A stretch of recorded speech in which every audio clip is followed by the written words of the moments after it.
How do humans deal psychologically with their ultimate existential dilemma?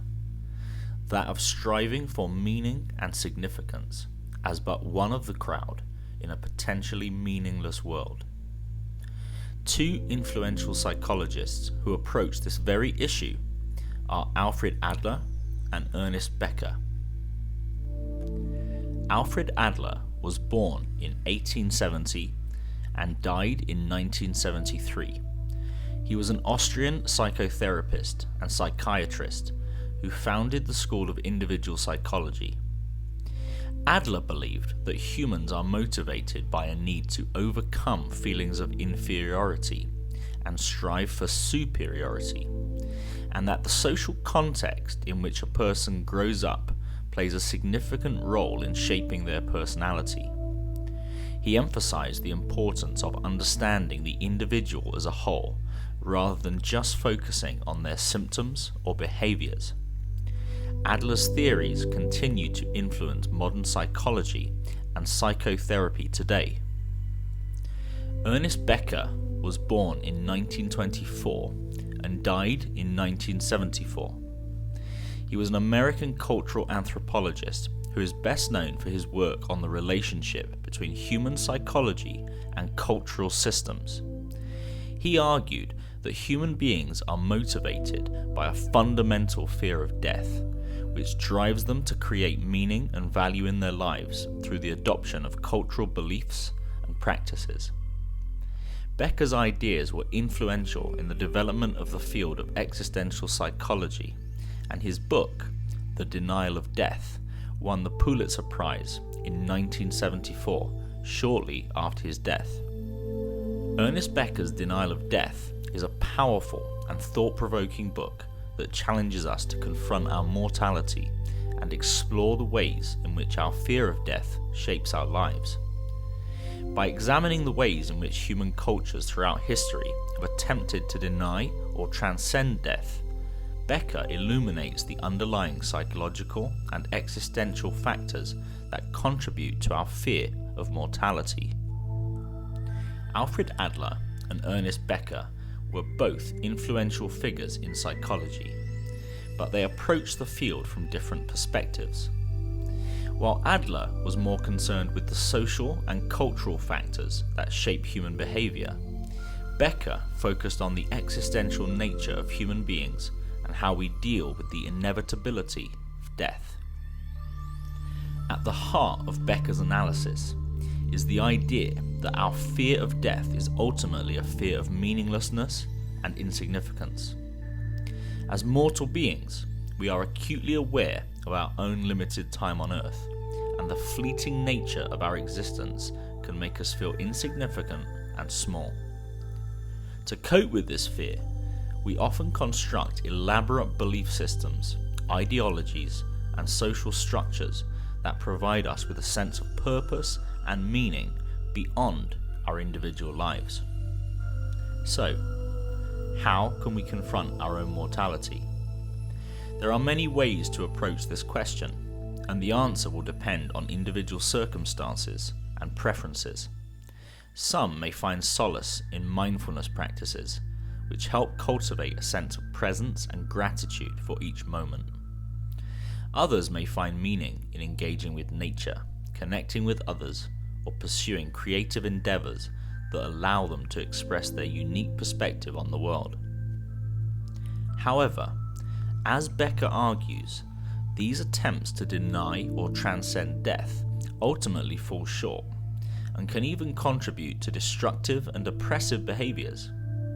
Instead, he suggests that by embracing our mortality and acknowledging the inherent limitations of our existence, we can find a greater sense of authenticity, connection, and meaning in life. Ultimately, by embracing our mortality, we can find a greater sense of peace, authenticity, and connection to the world around us. The Denial of Death is a fascinating exploration of the human condition and challenges us to consider the ways in which our fear of death shapes our behavior, beliefs, and cultures. It invites us to explore our own relationship with mortality and and to find our own unique path towards a more meaningful and fulfilling life. Adler argued that people who feel inferior can develop one of two strategies for dealing with their sense of inadequacy. They can strive for superiority, or they can give up and adopt a sense of inferiority.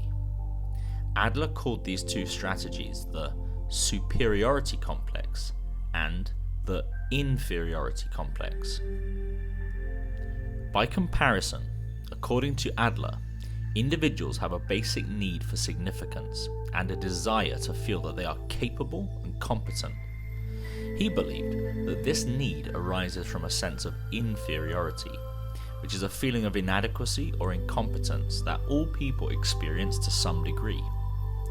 Adler believed that this sense of inferiority is a universal aspect of human nature and is a motivating force that drives individuals to strive for superiority.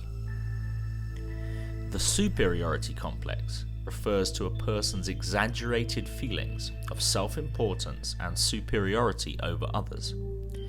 Adler believed that individuals who feel inferior can attempt to compensate for their feelings of inadequacy by developing an exaggerated sense of their own abilities and accomplishments. They may seek to dominate others or prove their superiority in various ways, such as through material possessions, social status, or intellectual achievements. Adler believed that both the superiority complex and the inferiority complex are maladaptive responses to the basic human need for significance. He argued that the goal of therapy should be to help individuals overcome their sense of inferiority and develop a healthy sense of self-worth that is not based on comparisons to others. He believed that by helping individuals develop a sense of social interest and empathy for others, they could become more engaged in their lives and more able to pursue their goals with a sense of purpose and meaning. In contrast, the inferiority complex refers to a person's persistent feelings of inadequacy and low self-esteem.